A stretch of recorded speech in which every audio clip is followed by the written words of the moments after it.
Welcome to a very fast nighttime tour of a base complex built by Team Shut the Front Door on the Zombie Carlo server, Alpha 19.3 of 7 Days to Die. There are several of us playing on this team. I'm Romeo Tango Bravo. This is my horde base right here. We'll talk about it in a moment. That right over there is a POI conversion held by Warlock Gamer, and then finally another horde base over yonder that was built by Fletch Slade, the server owner. Let's start with my base here. It is a very standard 5x5x5 cube, steel, concrete reinforced, and the great virtue of it is that I can shoot right down there with a shotgun, which is one of my favorite weapons to use. However, it also has these towers out on the corner, and the reason for that is sooner or later the zombies do make it into the base of the base, and when they do, I dearly love to take them out with the rocket launcher. One other thing about the towers, they tend to attract the zombies, and when they do, you can just run over to another tower and shoot the zombies at the base of that tower wherever they're collecting. There's a little bit of an awning here. This just helps in dealing with the birds.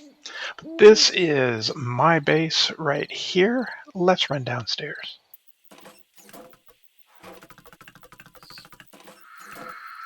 This is the stronghold underneath my base. I have a strong preference for passive lighting.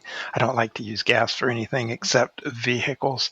It has the chem station for gasoline and gunpowder, the workstation, 2 forges, 1 for iron, another for everything else, a cement mixer, and a whole bunch of chests, and that's all I need. But when you step out the vault doors over here, you're into the main part of the complex. This is a 3x3 grid of rooms, all dug out by hand, about 20 blocks beneath the ground. So you have rooms like this one over here, just a room off by itself, but actually 7 of the rooms are all connected to each other over here. And we'll do a quick run through.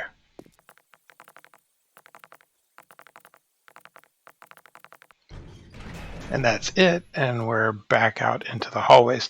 Now, I kind of like the low ceiling effect here with the passive lighting. Some people have accused me of just being lazy and not wanting to dig out taller ceilings.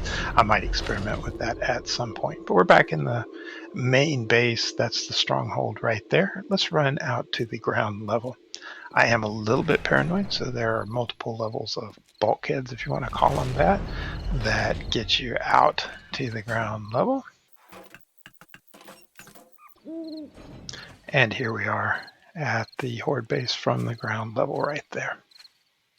Hopefully that looks imposing to zombies as they run in. Now let's move over to the POI conversion over here on one of the first nights. This was just a spot I had picked in a hurry. It is a fire station that is out of one of the compo pack POIs. And we just ran up top and we put our stuff on top of it. So we claimed the roof first and then cleaned out the rest of the fire station. Once we did later on, we actually cleaned out some of the walls, reinforced those. But the main base still resides up here on the roof. It's probably worth saying this is a PvE server. There's not any significant PvP here. But it has everything that the team needs, our own chem station, the workbench, and all of the chests. You'll also see garden over here, as well as a fairly large garden on the next level of the roof over here. Now the nifty part is this other horde base over here. I'm going to walk across to it. You'll notice that there are wood frames that you can remove to keep from having zombies come across on horde night.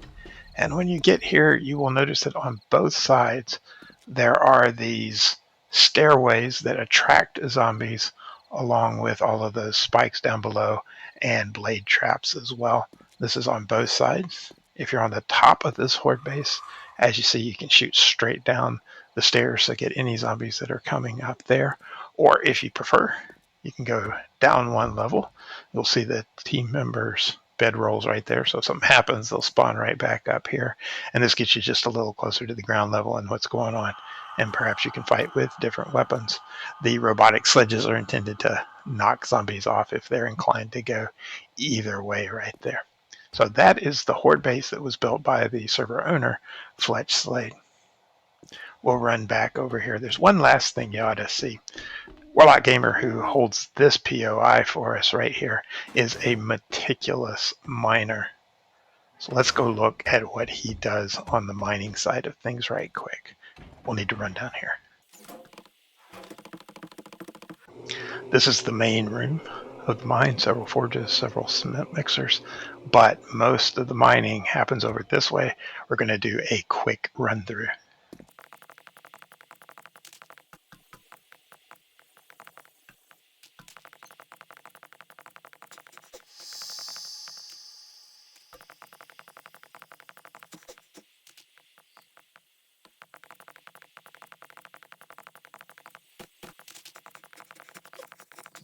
And here we are back at the main area. That was probably only a fraction of the area that Warlock mined, and you'll notice that it is done very carefully, that there are reinforced ceilings when it gets done in relatively attractive rooms.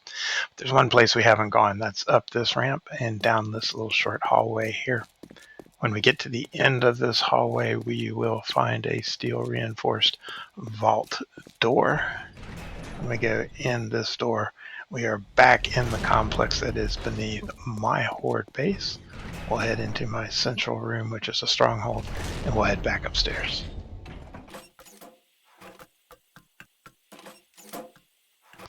So that is it. We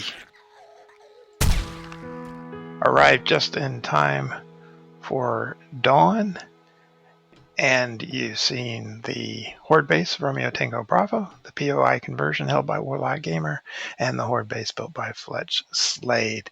This is server Zombie Carlo, 7 Days to Die, Alpha 19.3.